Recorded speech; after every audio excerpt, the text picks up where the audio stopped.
Ladies and gentlemen, welcome to the What's in My Head podcast. Today, I'm joined by the man that made the music for Ed, and Eddy, Mr. Patric Caird. Patric, how are you, sir? I'm good, man. How are you? Fantastic, man. When I started reaching out to everybody, I was surprised at how many of the folks from AKA Studios that actually said, yeah, I'll come on your show and talk to you about something we did 20 years ago. And it's never, ever failed to amaze me when I get to talk to you guys. So I'm very excited to talk to you. With that being said, I want to take a step back and really look at how Patric got into music. I read through your bio a little bit. It says you started out as a jazz saxophone a player, but I want to know, at what point did you really start looking at music differently? Has it always been a part of your life, or when did it really start to trickle into your life? Yeah, I started in, I guess, junior high playing the saxophone. And at first it was just something to do. And then I got quite serious about it the second year that I was playing. I had a really great band teacher who was a saxophone player and a maniac. and then and a couple other kids in the class were into saxophone, and we would play together and practice together and stuff. But at that time I was still doing all the usual, sort of grade 9 stuff, grade 10 stuff. I was really into theater. I wanted to be an actor at that point. And then I remember distinctly the day I heard John Coltrane, man. Someone put a record on it after school, and it was just like, because I'd been listening to a lot of jazz music, because you do when you're a saxophone player. And just this thing hit me, and I kind of went, what is that? And that really, just from that day on, I started practicing incessantly. And I remember in grade 11, I was good at English. I was pretty good at that sort of classes. And grade 11 and 12, and I had a teacher, and I said to him, "Look, man, I'm reading above the level of the, I'm reading above this. Yeah. I'm going to be a saxophone player. Can I spend," because the classes were 80 minutes long in that school, and I said, "Can I spend our English classes in the practice room practicing, and I'll do all the tests and all the reading you want and everything." And and he said, "Yeah, go ahead." And I think one time I remember being in one of the practice modules at school and looking up and seeing him standing outside checking on me. But aside from that, I just spent, I think it was grade 11 English, in the music room practicing. So anyway, that's the long and detailed version of the story. That's when I got heavily into the saxophone, and and that was it. From then on, it was all about playing jazz music and playing saxophone. So growing up, was music a real big part of your family dynamic, or was it specifically you that was just all you wanted? Once you absorbed by it, you're like, oh man, this is all I want to do. My parents didn't play instruments, but they were music. They liked music. Yeah. I think my mom sang in a choir or something, and my dad messed around with guitars, but he never really played them. Mm-hmm. And they were encouraging to me. Yeah. With everything, whether it was hockey or acting, or they were great. And there was music around the house, and as it turns out, I wound up stealing my parents' record collection because it was Nat King Cole and Frank Sinatra. It's like, I'll take this stuff. And it was, but it just got into me. It got like the day I heard Train, it was like it just got into me, and that was it. And yeah, so that's what I did, and I wound up working hard at school and graduating 6 months early and practicing for the 6 months, 9 months or whatever between January and September to to get ready to go to college. And I went to a college in Vancouver where I'd moved. I was living in Toronto when I started playing, and then we moved to Vancouver for my last year of high school. And which, when you think about it, maybe that's part of the reason that I could get so into playing, because I just left all my friends and everything in Toronto for my last year of school, went to a brand new high school, and like all the cliques were already in place, and everyone was, so I was an outsider. So it was easy for me to spend all day practicing. Well, it just goes to show you something, because talking to people in this field, you get a 50-50 answer when it comes to, hey mom, I want to do X, Y, and Z. And then they're either super, super supportive, or they're like, man, you're never gonna make money in this shit. Go do something with your hands where you're gonna trade. So it's very refreshing. And a few people I've had on have said the latter of the two, where it's just like they were super supportive. And a lot of them were from the AK, whether it's voice acting or whether it was writing, something along those lines. They were very, very adamant about pushing, something that somebody loves. Because if there's one thing I've learned, if you're not doing something you love, it is really, really fucking monotonous at the end of the day. And you just don't want to do it. So it's nice to see that. And it's nice to hear that. Yeah, but to be clear, my parents weren't excited by the fact that I wanted to be musicians. They were very cautious. They kind of went, I don't know. Are you sure you want to do this? And they were quite, okay. So I took, I graduated early and I started practicing every day. And,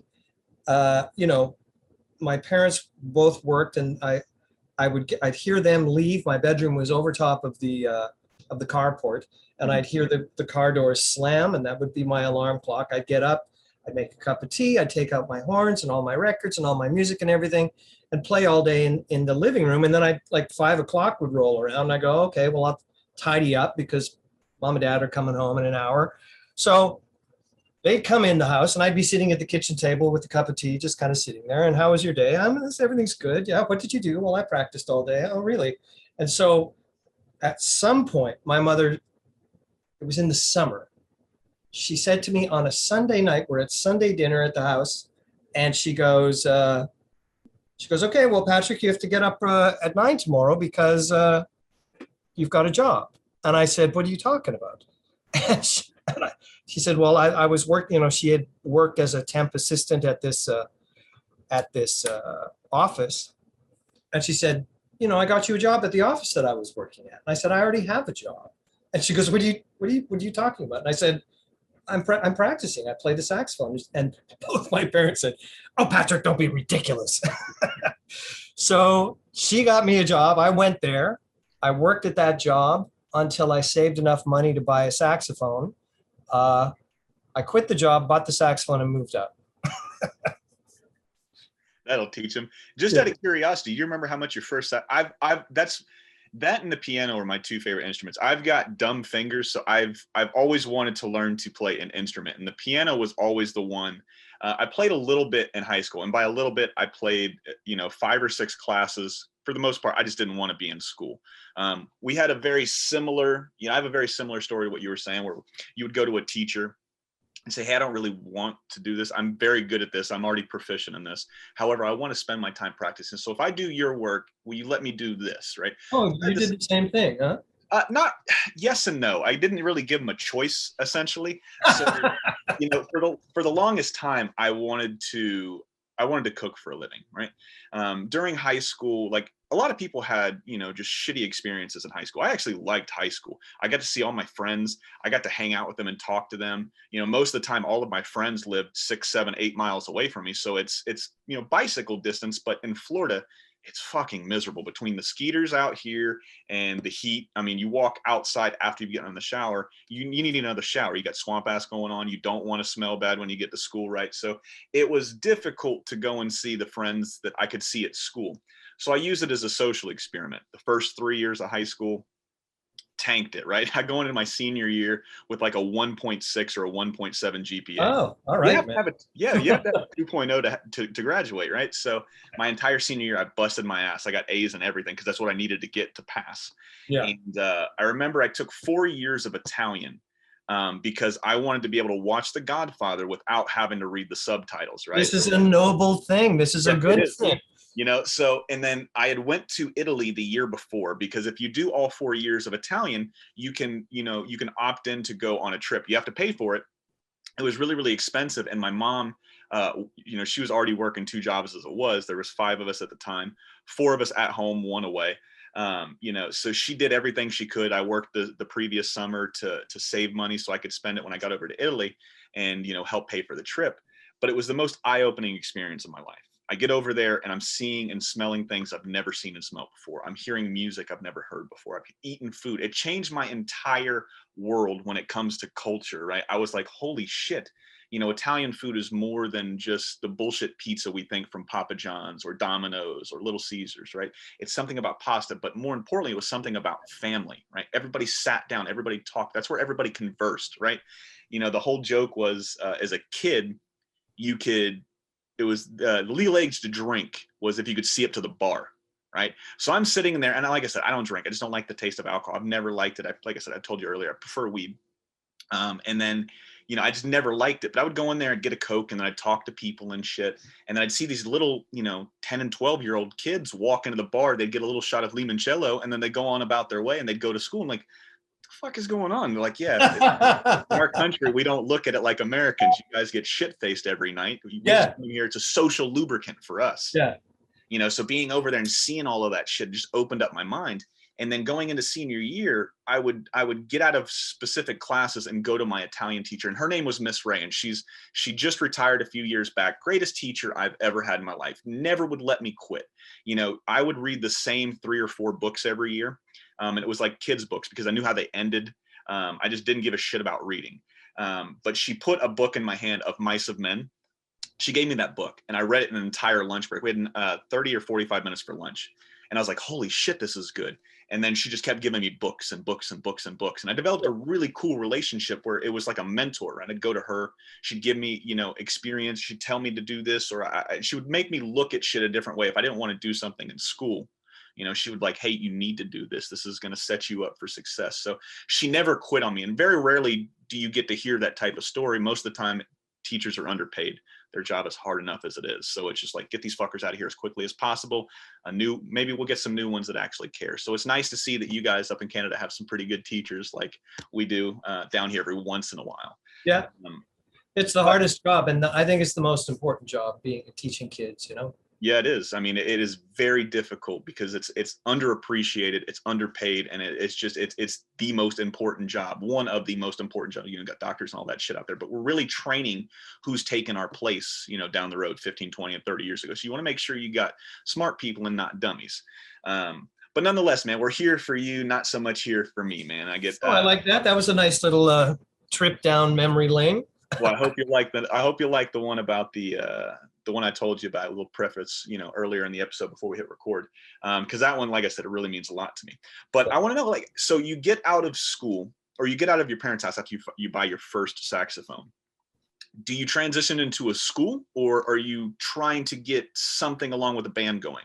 No, I went to a college, and I went to college, and I met, you know, school is more a place, you know, it's a place to learn. There's no question it's a place to learn, but really what it is, it's a place where you meet your tribe. You know, those friends that you meet in the first couple of years of university or college or whatever, they're the people that I'm still super close friends with, you know, after 1,000 years. So, yeah, I went to college. I was living with a buddy of mine, and we were just playing all the time, and going to school when we could. But you know, we were another one of these situations where we went into the jazz theory class, you know, and the teacher was this really great dude, and he kind of looks at us because, you guys, this is a waste of your time. Yeah, he's just said, you know, do what you need to do. You don't have to be here. Just do the assignments and everything like that. And so that was like, okay, great, Bruce, thanks, man. And so we took off and basically played and practiced and rehearsed mostly, you know, during his class. Anyhow, after about 3 months, you know, I found that I was taking music history and a bunch of shit that I didn't really, well, there were English courses again, you know, because you had to do a bunch of stuff. And I just went, this isn't for me. I'm not getting enough time to practice, and I'm out of here. So I dropped out. I'm a college dropout, and started working. Gosh, you know, that's an interesting thing. I started playing kind of in coffee houses and stuff like that. There used to be sort of small jazz scene here in Vancouver with, I don't know, half a dozen places to play for $30 a night sort of thing. Yeah. And I was really green. I didn't know anything and petrified, but I would stick myself out there and try to play and do all that shit. And then I also was supplementing my my income by being a waiter. So I worked in the food services industry. Yeah. And that was great. You could make enough money to pay rent on a consistent level. And then there was a lot of time for practice, basically, during the day. And so that went on for maybe 6 months or so. And then by that time, I'd sort of gotten my legs under me, and I knew enough people, and I could basically make a living by playing. So I would have been maybe 18 when that started, where I just basically was playing for a living. But my rent was $100 a month, man. Oh, holy shit. That's nice. Yeah. What is it like?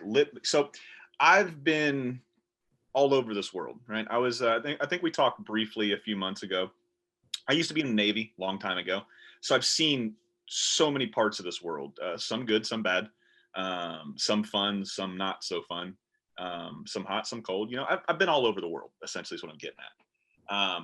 And if there's one thing I love, it's structure, right? I like knowing what I'm doing on Monday, Tuesday, Wednesday, Thursday, Friday. And I work in the food industry now, right? And it's got us along the same line. Most people call it prison. You just get to go home. So it's like a work release program. That's what working in the back of the house kind of feels like. And that's what I do now during the day. And I do this for fun, in my free time. But what is it like? Because like I said, I love structure. I love knowing what I'm doing 2 weeks out, 3 weeks out. But I got to imagine when you're 18 years old, you've got your rent covered for the month, right? You said it was $100. You're chasing this dream of being, you want to do something in music, whether you're jazz, whether you're doing something, you eventually do cartoons and shit like that and movies. But what was it like? Can you go back and inhabit that 18-year-old self and think of like, holy shit, were you having fun on a day-to-day basis? Was it stressful? Or what was it like? What was going through your head when you're trying to transition and, you're trying to find your way through this world? Well, I mean, being a freelance anything is just a stress fest, right? You're waiting for the phone to ring. And, I used to joke about the fact that my life really hasn't changed. The only thing that's changed is the decimal point. It's shifted a little bit. But, yeah, you're trying to network and meet people and go out and play. And if someone likes you, then you play with them. And it was hard. Sometimes you land a good gig and it was great. And then other times you don't have any work and you got to figure out how the hell you're going to make ends meet. Yeah. That went on for a few years. I got pretty lucky though. I wound up working with a guy who's, he was great. I was 18 and I was playing with a guy named Gary Stevens. He's originally from Wichita, Kansas. He was living up here in Vancouver.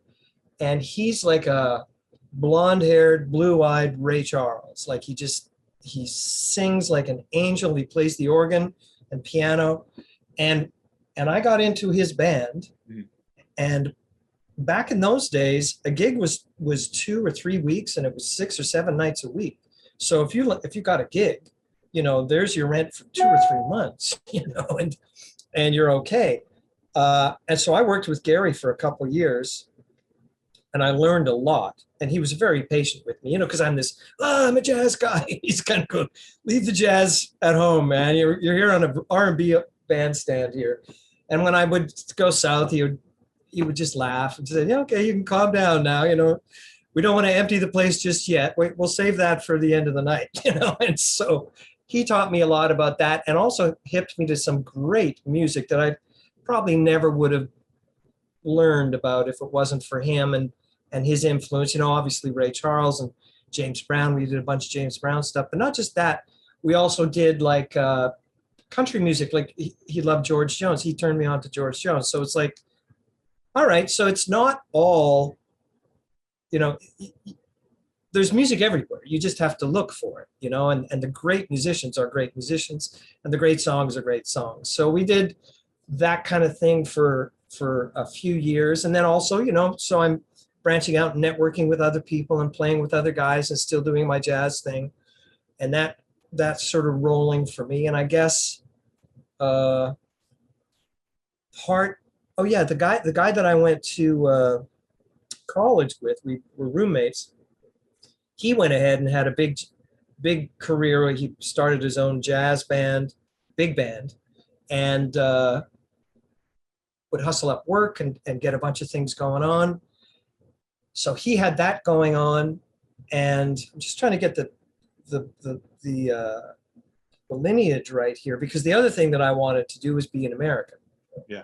So I was always like making a run for the border. You know, I'd get across the line, I'd get down there, and then you know, run out of money or get nervous. Oh God, they're going to find me. And so I'd come back to Canada.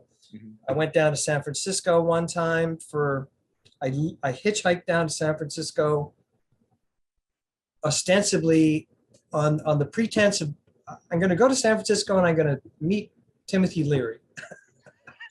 Well, I didn't meet Timothy Leary, but I met many of his friends,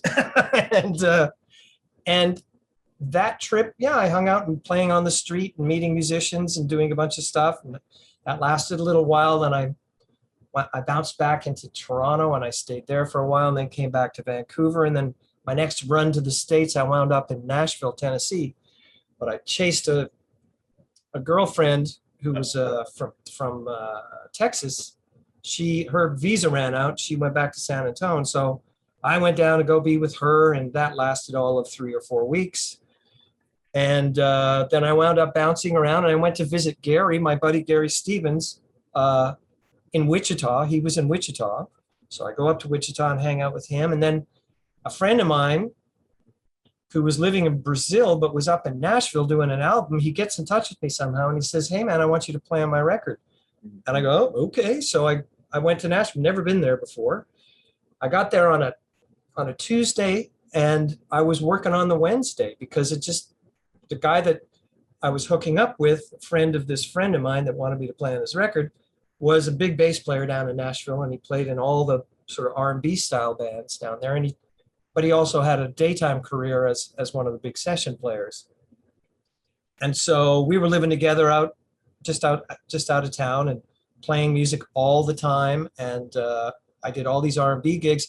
What happened was I got to town, and the guy who was sort of doing the crossover R&B stuff was a guy named Jay Patton, a really great sax player, who had just literally the weekend before I got there gone on the road with Crystal Gale, I think. Mm-hmm. So he was gone for 3 months, and I just kind of like show up in town playing R&B, and not everyone, but most of the guys said, "Oh yeah, Jay's out of town, you play with me."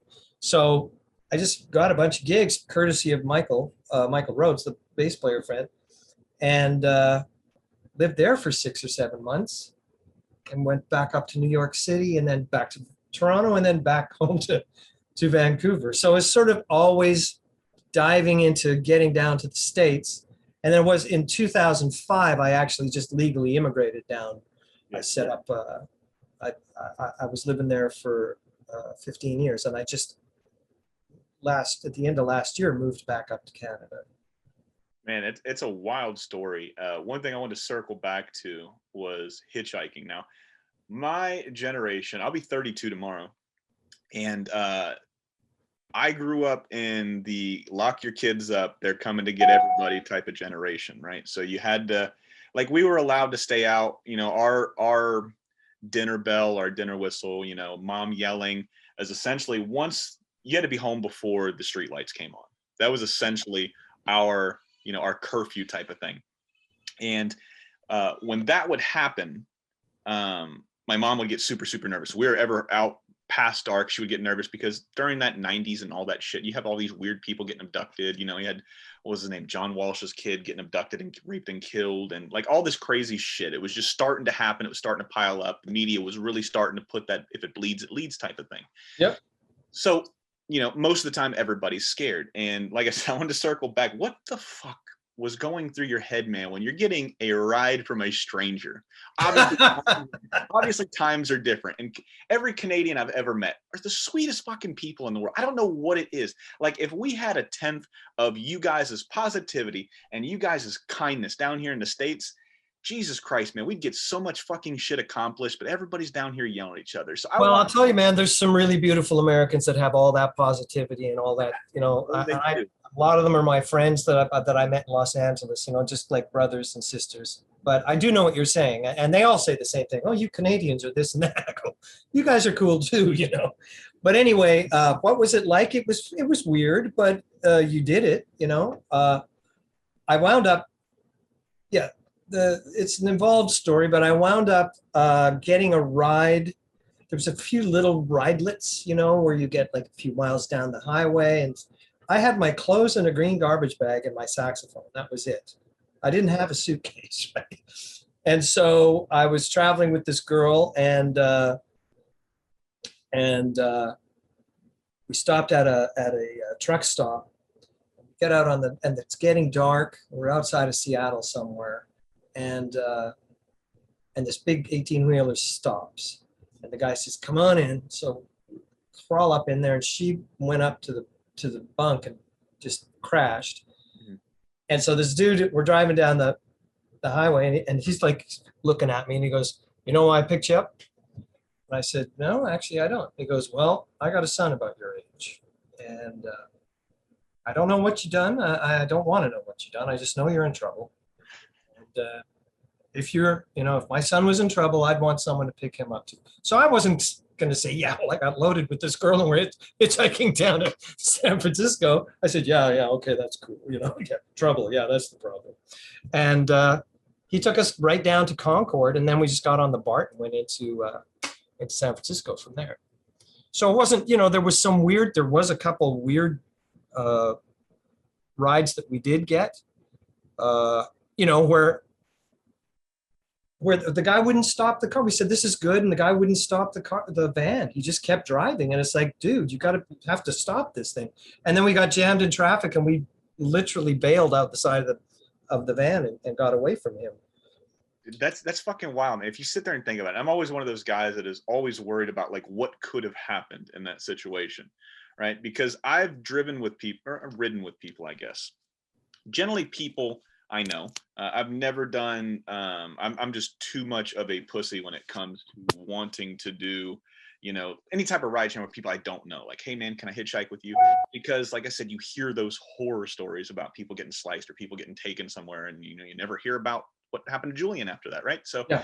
I was always super, super worried. And I've had friends where, like, "Hey man, go ahead and drop me off," and then you have an argument with that friend, and then they just keep driving, and you're like, "Hey man, you pull over. I don't know where this is going or what's going to happen. I mean, I'm going to throat chop you if we don't get out of here real quick soon." So I can only imagine just the panic, I guess, is what I was getting to. But man, that's fucking wild, dude. I gotta imagine. Do you ever sit back and think like, man, something could have happened, or that was just how it was back then? Yeah, but this is a long time ago. This would have been in the 70s. Okay. So it wasn't. There was still the Green River Killer running around. There's all that kind of shit going on, but it was a different time. There was more trust, and there was less scare tactics, or what I call, the evening news, the panic hour. Like way less of that. That's one of the things that I did give up for COVID, was watching news, and my life has been so better, don't you? Yeah. The only thing that I don't like is when you go out or you go over to people's houses now, even if they're friends. You can't have a friend and have a differing opinion. It is what it seems like. Somebody's always like, "If you don't believe me or if you don't come on my side, then I don't want you as a friend," right? You see it all the time. You hear it all the time. And it's so hard. That's why, like I always tell everybody, I won't talk about politics. I won't talk about religion. I don't bring that shit up because it just sandbags the guest, or it puts people in a corner, right? It's like putting an animal into backing them in a corner. You don't ever want to do that because you don't know the outcome. You don't want to make somebody upset. You want to have a free-flowing conversation. You don't want to have to censor yourself, but you also don't want to bring up hot button topics because, like I said, nothing good ever comes from those topics. Just look at the news and look at everybody reacting to the news. Nothing comes from them. All right, but on that note, because I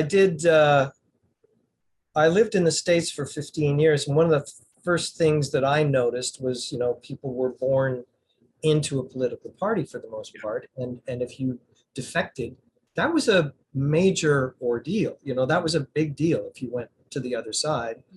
But what I was getting at was that this whole thing about don't talk about religion or politics at Thanksgiving or whenever, it's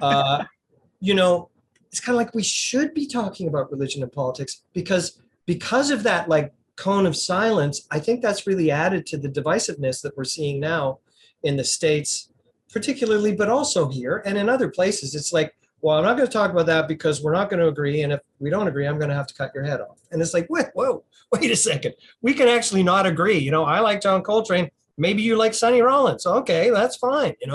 What do you like about Sonny? I think the dialogue, I think it's important to be able to have a conversation without it being like, torch, burn it all down, Yeah, it's 100%. And you hit on something that most people just overlook.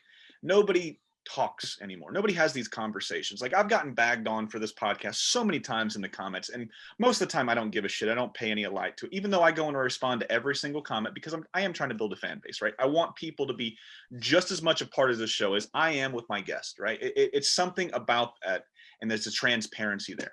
But it's in today's day and age, you can't have a conversation. That's what I was getting at with the comments and shit. You can't have a conversation with people. People want, bullet points. They want not facts, excuse me. They want, the clickbait shit. They want to say what you said this, you said that. So you must be an evil person if you think this. Nobody can agree to disagree type of thing. Yeah. And in today's day and age, if you don't agree with one side, you're completely ostracized. And then you're like, oh, he's the bad person or she's a bad person. We got to keep them over there. They silence people. They don't want to hear both sides. It's very, tribe-like mentality. It's either you believe and you support me or you don't, and you're an evil person. And like I said, most of the time, people just don't want to have conversations. They want to have shouting matches. They want to get in their bullet points. Everybody thinks the conversation has to be a debate. You have to say X, Y, and Z, and then you have a rebuttal, and then you have somebody that's sitting there grading you on how you're doing and debating. And it's not fucking fun. I want to have conversations about religion because there's some shit about religion that I want to know why people go towards it. I've had, I was never molested or touched by a priest or anything like that, but I've had, experiences where it's been a negative light, like organized religion and shit. But you can't say certain things without offending people. And most of the time people hear what they want to hear.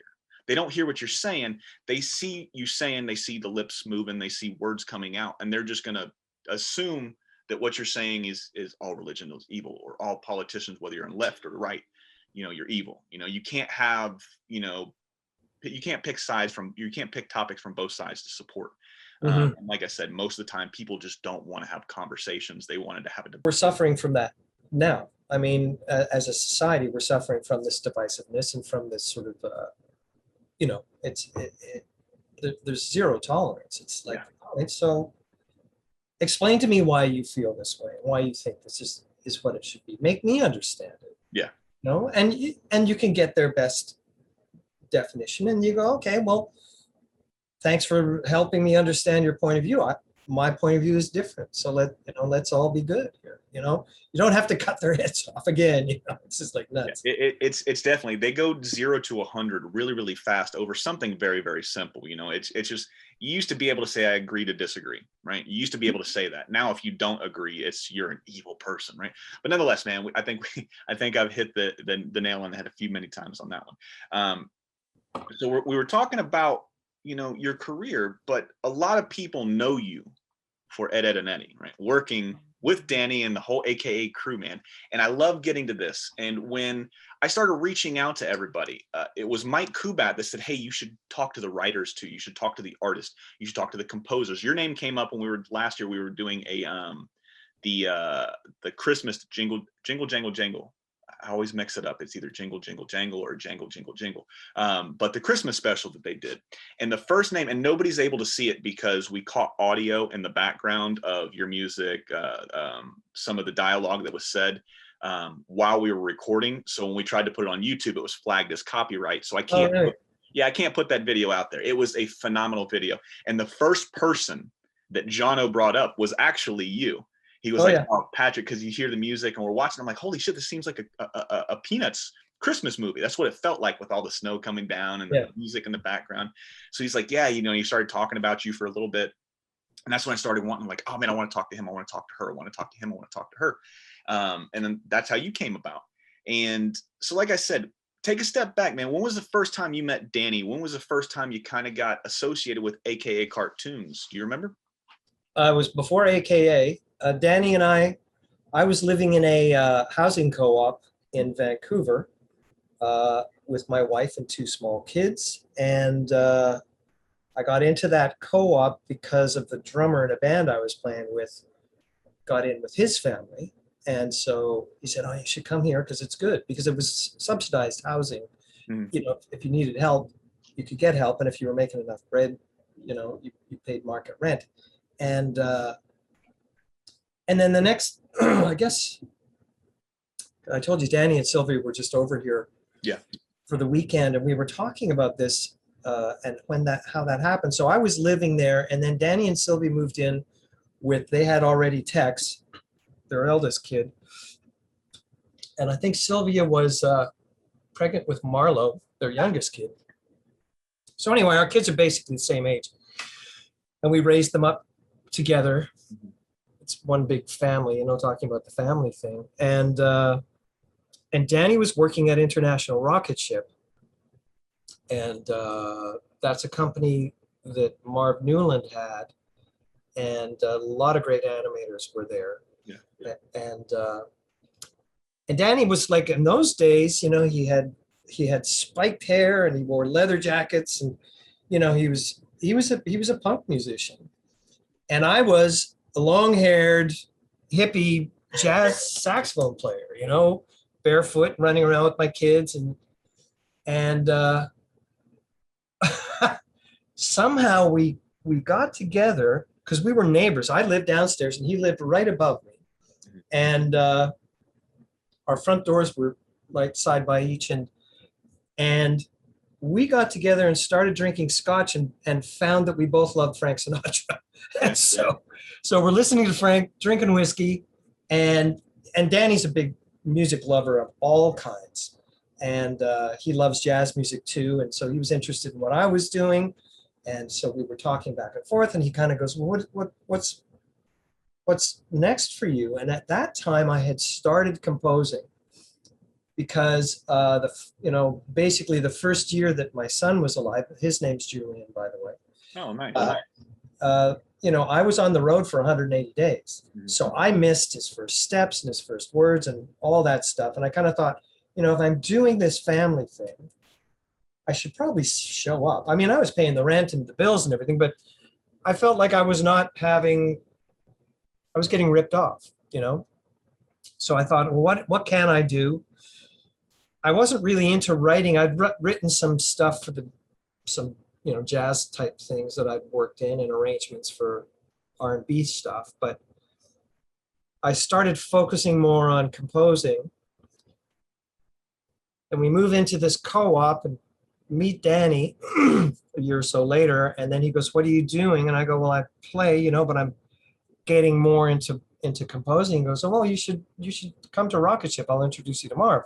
So I go to Rocket Ship. Marv's a huge jazz fan. He's a freak. And so we get along great. And then I start doing scores for their animation. And I also really loved sound effects, largely out of the Warner Brothers cartoons. I mean, you can't differentiate the music and the set. It's the same thing. Peanut butter and jelly. Yeah. And so I was doing sound effects, some sound for them, and scores for them, just basically everything that I could. Did a bunch of things there. And then Danny had, I guess he had the Brothers Grunt was the first thing the show that I worked on with Danny. We'd done a few Converse All-Star commercials and Levi's commercials and a bunch of other stuff. But that was the first thing that we did together for MTV. And it was great. We had a great working relationship. And that didn't do show didn't do so well, but we did well. I mean, it was fantastic to do it, and we really developed a working relationship. And then he got the Eds, and yeah, and then I did that show. Yeah. It's funny, and I waited until now, until we got to edit, and I did tell you the story, because I told Mike, and I might have told it a few other times on the podcast when I've ever had the Eds on. I think I might have done it when I did all three of the Ed boys, the voice actors, Tony, Matt, and Sam. I tell this story, and it's one of my fondest memories of being a kid. And I grew up with Ed, Edd and Eddy. I grew up with Samurai Jack, Johnny Bravo, Cow and Chicken, that entire just run of shows from that led out of the What a Cartoon, the Cartoon Initiative, where they were taking young creators and giving them, they're letting the inmates run the asylum, essentially. They're like, hey, do something because we're losing here. We need to win. We need to put something out here. We need to put asses in seats. We need something different. We need to differentiate between us and Nickelodeon and Disney and all these other people. So we need something different. And I remember sitting there growing up with these cartoons, and taking a step back for just a second, I was over at my sister's, my brother-in-law's mom's house, and I'm hanging out with my sister, and I see a pigeon right on the side of the yard. And usually when you get close to a bird, they fly away. But I noticed he was dragging his wing, or at least it looked like he was dragging his wing. And I've been a huge fan of just birds and pigeons in general. I thought they were the coolest things. They made the coolest sounds. It was just something about pigeons that I thought was fucking fascinating. And I go, Shelly, hey, I think that pigeon's hurt. And she's like, being a smart ass, she's like, oh, go catch him. We'll see what we can do. And That's the pigeon. Yeah, the pigeon. Yeah, she knew he was going to fly away, essentially. But I walked up real slow. I picked up the pigeon, picked him up in my hands. And he was just sitting there cooing in my hands and shit. And I noticed his wing was kind of busted. And then my sister was like, holy shit, he actually went and got the pigeon. I figured he was going to fly away. And I was like, I took him over there, and we saw a band on the bottom of his foot. Okay. Yeah. So we called the number, and then literally 4 or 5 miles down the road, this guy trains these pigeons as carrier pigeons, right? So they would have these races and shit with these pigeons. Sure. And he was like, holy shit, I've been looking for this bird for weeks. He was like, I thought it was dead. He's like, I'll be right over. He comes over and he tells us like how he trains them and what he does. And for the life of me, I can't remember all of that shit, but it's not pertinent information right now. But it was like, he was like, I tell you what, you did such an awesome job. And I'm like, maybe 10, 12, somewhere around that age, very young still.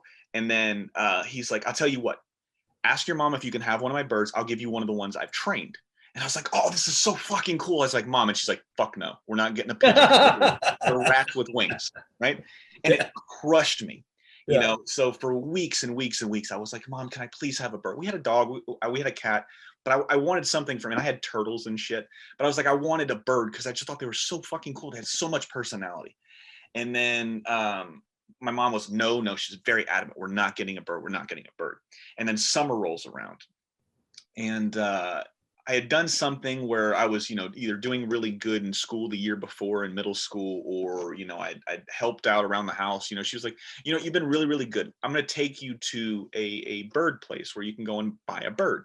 She's like, we're not getting a parrot. We're not getting into that, but we'll get you a cockatiel or something like that. Right. So the guys with the little cones that flip up, they got the red rosy or the orange rosy cheeks.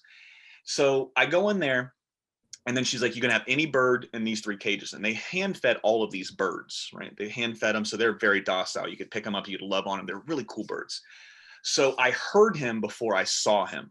Right. Okay. Cool. And then he's upside down like a bat, right? With his feet on the perch going, and he's still a baby bird, but he's big enough where he can flap around the cage and all that other shit. And I was like, I looked at him and I see him upside down. Everybody else was just standing there on the perch or standing there on the side of the cage, just doing what birds do. And I was like, I want that weird fucker right now. Yeah, really. Give me the weird one. Right? He's got character. He's got the old razzle dazzle, right? I want him. I get him home and I name him Nacho, right? Because he had his cheeks look like nacho cheese. I was a fat kid. I like nachos. What can I say? That's perfect. Right. So I named him Nacho. I get home, and then this is like where my fascination with cartoons started. It all started that entire summer. They would start running the reruns of the previous season of Ed, Edd and Eddy, Cow and Chicken, and all these other crazy shows. So Ed, Edd and Eddy was the first one on at 6 o'clock in the morning, right? So every morning he would hear that theme song, yeah. So he over the entire summer learned, you know, You had a bird. yes, he learned the entire whistling part, right? Great. I thought it was the coolest fucking thing in the world. I'm like, oh man, this is so awesome, so awesome. My mom got a kick out of it. My brother got a kick out of it. Everybody got a kick out of it, right? It's amazing. Then comes the first day of summer, right? So like, or the first day of summer where we're not having to get up so early and all this other shit. You know, we're actually able to relax and all that other stuff. And this little bastard at 6 o'clock in the morning. It's your alarm clock. Yes. And that's how he would start every single morning, whether I had to get up for school, whether I didn't have to get up for school. That's how he started his day. That's great. Your song, he started his day like that. And that's Antonucci whistling, by the way, on this song. Really? Yeah. Oh, I didn't know that, man. I don't even know why I never thought to ask, like, who was whistling. It's just one of those things, like, you just hear it and you're like, oh, man, it's so fucking cool. You guys had one of those theme songs that was just, it resonated with a goddamn bird and a human being, both. Yeah, right. So when you're coming up with this theme song, does Danny come say, hey, I've got this idea I want to try to flesh out? Does he give you the keys to the kingdom? Or how does that come about when you're trying to find, you know, a theme song for a show? That song, that theme, Danny, you know, we talked about what kind of band it would be, you know, what he wanted for a band. And he wanted it to be jazzy and R&B-ish, you know, he wanted live musicians. And then he said for the theme, he wanted it to be like, I forget who the original artist is, but there's a whistling song called Big Noise from Winnetka. Mm-hmm. And he goes, I want it to be like that. I want it to be bouncy and fun and just kind of like, but he didn't want it to be anything like, who was it? John Rennet Stimpy. He didn't want it to be that kind of, he wanted it to be more R&B, you know, and more kind of visceral and yeah. And so, yeah, I came up with that melody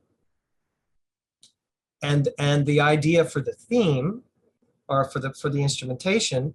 And then I bring it into Danny and I'm just playing on the piano. He goes, yeah, that's close, but maybe let's try this, let's try that. And then he started whistling it. And I went, dude, you have to whistle it. He goes, oh, okay, great. So we go into the studio and he whistled it. So it was really cool. Do you remember how long it kind of took you to flush out the theme song? Obviously, you hear him whistling or you hear him trying to, you know, work through something to find out what that perfect noise or what that perfect sound was. Do you remember how long it kind of took? I had written the song. I had written the song and I had a melody to it that I think probably played on a piano or something like that. And you know, he took that and just sort of gave it his spin on it, you know, and so that's how that came. In terms of how long did it take to write, I don't know. A lot of that stuff is you spend a lot of time thinking, and then the writing part just happens, you know. So for you specifically, now I know you can't speak for everybody, and everybody has their difference, the way they find that flow state or how they come up with whatever they're trying to create. But you specifically, do you hear a melody first? Do you hear lyrics first, or how does it work for you? It's different all the time, and it depends on what the, you know, the assignment is. Mm-hmm. You know, sometimes it's about words, and you come in that way. Other times, it's about the feel or the groove or the, you know, or the, is it urgent? Is it mellow? Is it sweet? Is it kind? Is it, you know, all these different sort of things. You come into it.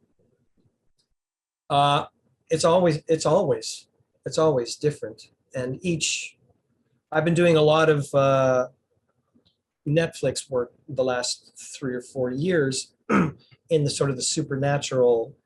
I did a show called Ghost Wars, and then I did a show called The Order, and now I'm working on another one called The Imperfects, and that's all kind of like supernatural, super real, and so that's more textural. Yeah. But then there's also big melodies that come through it. You get assigned to characters and things like that. So with the Eds, I basically wrote a melody. I wrote a theme for Eddy, I wrote a theme for Double D, and I wrote a theme for Ed. and then there was the general vibe, you know, that sort of bouncing blues feel. I also had little tiny motives for Sarah and for Jimmy. Mm-hmm.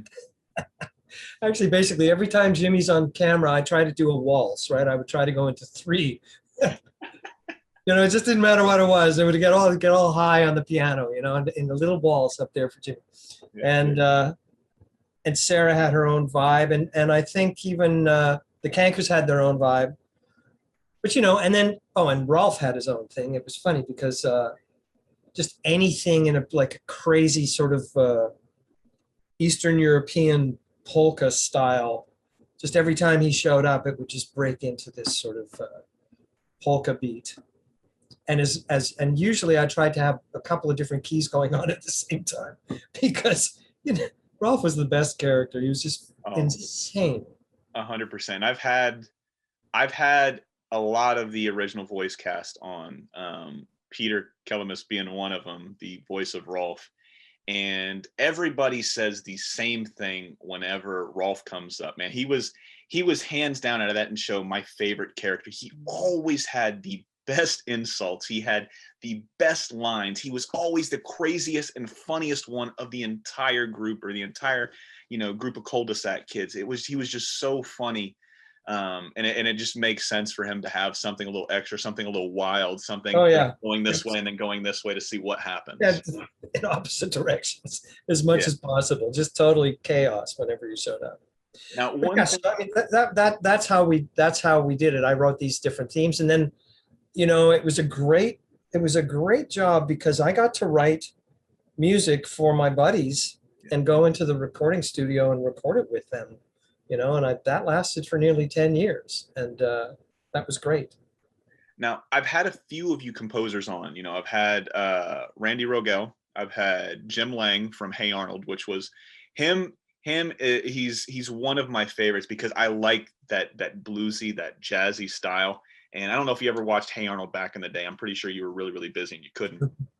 My favorite show on Nickelodeon, but he always had like the coolest looking room. Arnold always had the coolest looking room, and the soundtrack matched the coolest looking room because, like I said, it was that jazz, right? You know, just something about it would just like hooked you in. And then everybody said, you know, something different. It just all depends on where it was as far as the production goes for the show. Jim would say he would get it, and then they would want the music done 2 or 3 days later, and then it was right out the door. Is it the same across the board for you guys that's composing? Do they give it to you at the last possible minute, and then you kind of got to throw some stuff together? Well, it really depends. We did do 6 seasons of the show, you know, or 5 seasons or something. Yeah, it was 5 seasons and a couple movies. Yeah, and the schedule was I think it was the last hand-painted animated show in existence, or maybe was it The Simpsons that might have still been hand-painted? Anyway, so a lot of it, if there were snags in the animation process, that would delay me getting picture.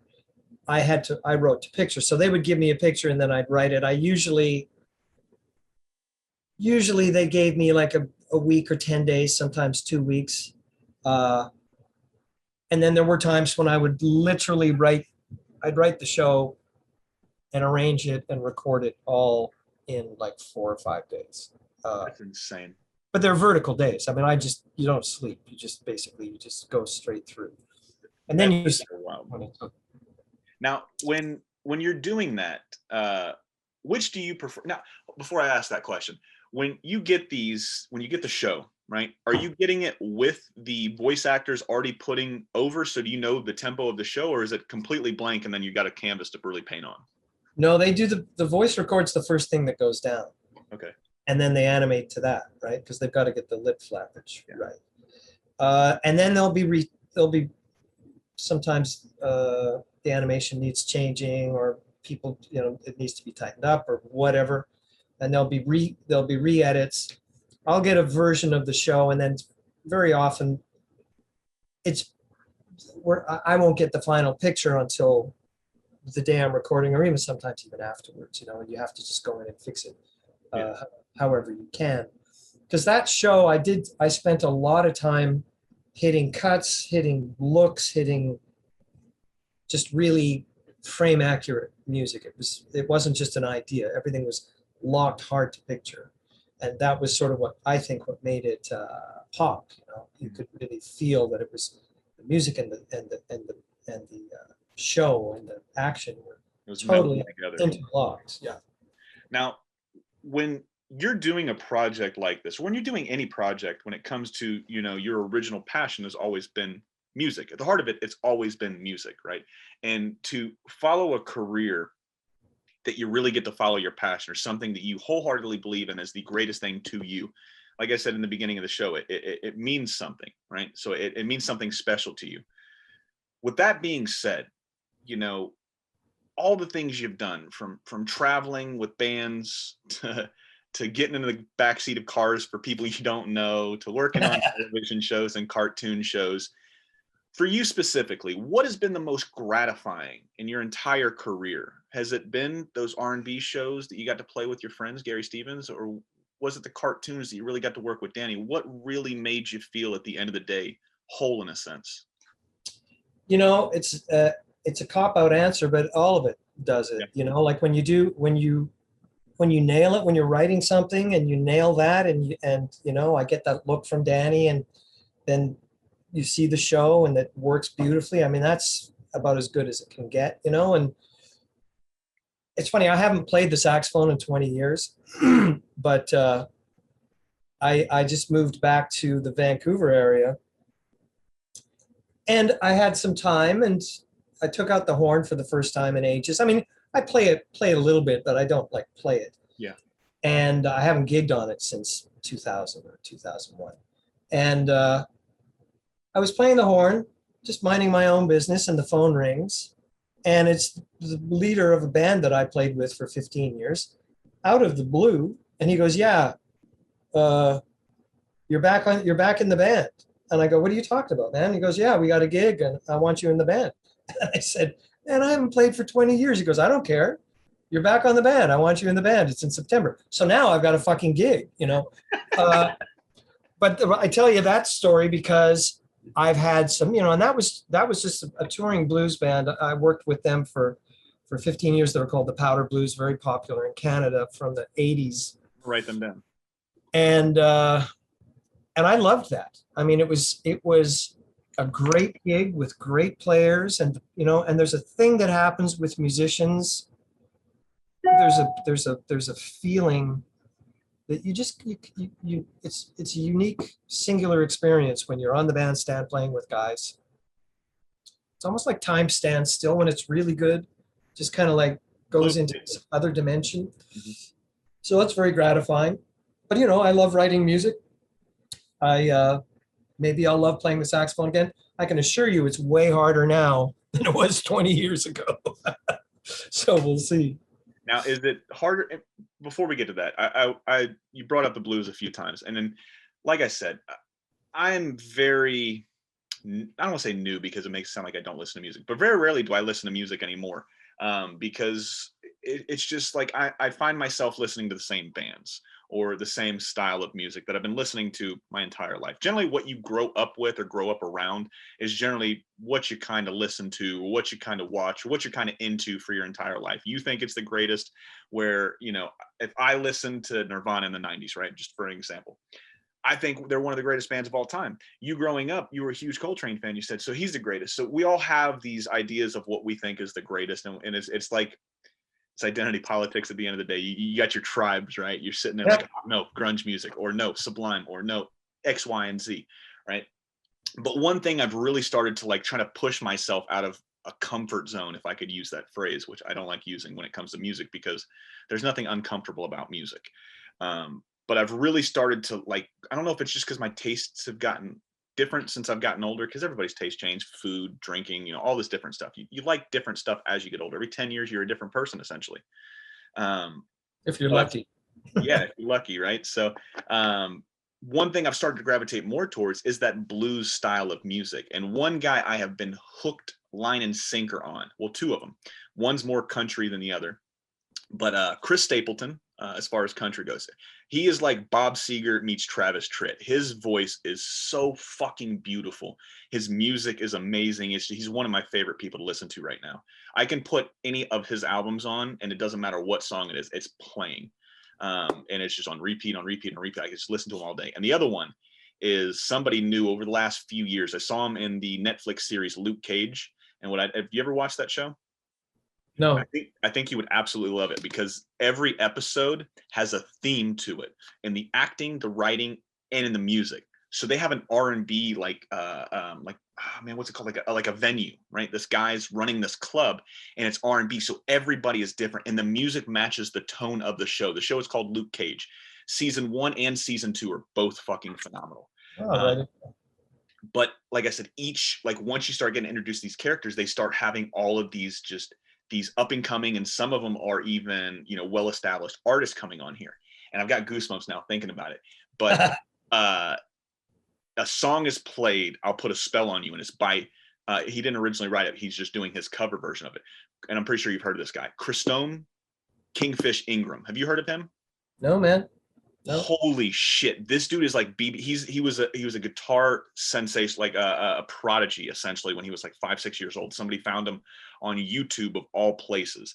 This dude is BB King reincarnated, right? Wow. He is fucking phenomenal. Like you listen to him and you're like, how is this man only 21, 22 years old? He's got the voice of a 60, 70-year-old dude that's seen everything.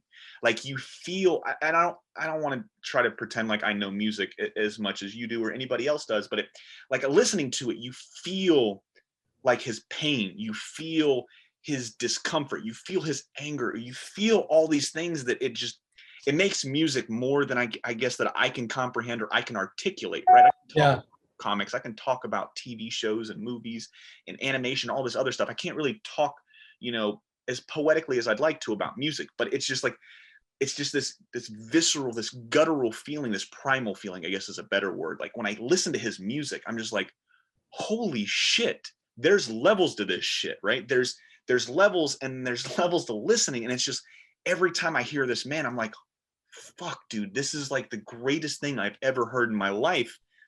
And the man's only 21, 22 years old. That's weird. I mean, that's freakish because some people are just born with it, Yes. It's amazing, Yeah, other people have to work a little harder. Something about that Prodigy thing. When we get off here, I'll actually send you a video for him. He's fucking phenomenal, dude. But as we start to wind down, because I don't want to keep you too much longer, I try to keep you guys about an hour. And I've enjoyed this conversation, man. These are one of these conversations where people will be like, oh man, when are we going to get to Eddy? We'll get to it when we get to it, type of thing. But I like hearing the story of people like you and everybody else that I have on, because it's not just a singular event. You didn't just work on Ed, and Eddy. There's a lot of shit that leads up to building that character, shaping that person, molding that person to get to where you are then, now, and where you're going to be later. And I like hearing that story. So I hope the fans are really starting to come around to it now. I'm getting a lot more comments about people liking the conversations. Vice, like, right. And when is it going to get to Ed, and Eddy, right? So nonetheless, as we start to wind down, you brought up a show that you're working on, The Imperfects, for Netflix. Do you know when that drops so we can, push traffic towards it, people can go and see it? I honestly don't know when it's going to drop. Okay. They just finished shooting, so we're right at the beginning of the post-production. Okay. So I would guess probably next summer, or maybe in the spring. Early spring type of thing. Cool. So I'll make sure that whenever it starts to get ramped up, or whenever release date, I'll make sure, man. That'd be cool. Because I'm really looking forward. I love seeing what you guys are working on. You guys and gals are working on it. It's always something fun to see how far you've evolved since I've seen you when I first seen you, type of thing. It's always crazy to see what else is getting thrown into the pie, to see really what's going to be upgraded, or what's going to be different. What has he learned, or what has she learned since then? But as we wind down, and I like to end this, one of two ways generally, and it's a two-part question. And one of my favorite stories are the Christmas parties, right? So what was your favorite gift, I guess, from the AKA days? Whenever you guys would do Christmas parties. Now, John has shown me the condoms. He showed me breaking case of, and it's a glass of whiskey. Yeah. One was a big pencil. I can't remember what that tagline was, but does one gift from the AKA Studios really stick out the most to you? Oh no, man. No, they were all great.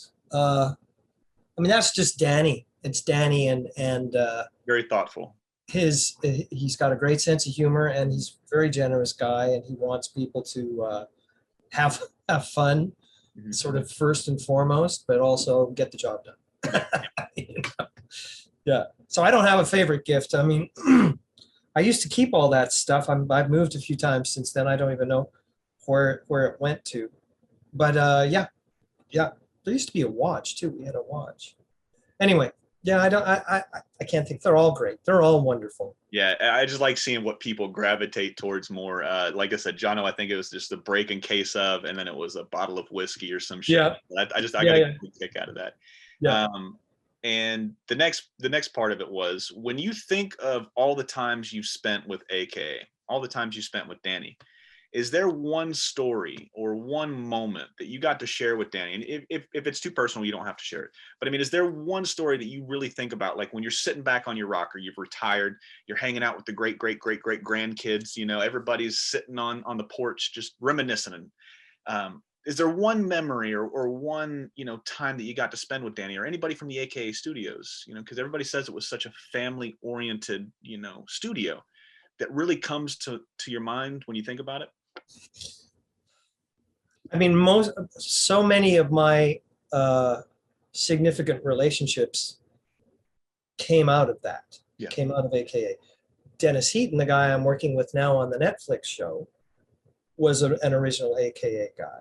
Mm-hmm. And but before that, he was at Rocket Ship too. So it actually does kind of all go back to Marv and Rocket Ship. But at AKA, I mean, like Danny and I are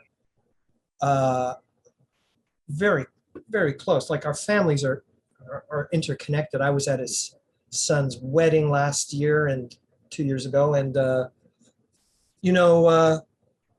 yeah, we're connected. My kids hang out with his kids, and there's no one thing. I mean, yeah, it's a beautiful relationship, man. It's something that a lot of people are missing these days. Having that one person or that group of people that aren't linked by blood, but you guys have been through some shit. You guys have been through the trenches. You've seen some shit. You guys have experienced a lot of the same stuff, a lot of the same ups and same downs, same lows. You guys said you had kids that are roughly the same age, man. So that's interesting because you guys can kind of like, hey, does your kid do this? Like, yeah, he does this. Does she do that? I'm like, no, she doesn't do that. I'm like, well, that's fucking weird. So you guys have these things where you can kind of bounce off and kind of talk to, so it's always nice to hear, what everybody means to everybody. Cause like I said, at this point, I'm friends with his kids. Like, yeah. If one of their, when I was living in LA, if one of the kids was in LA, they're staying with me. It's like we're friends.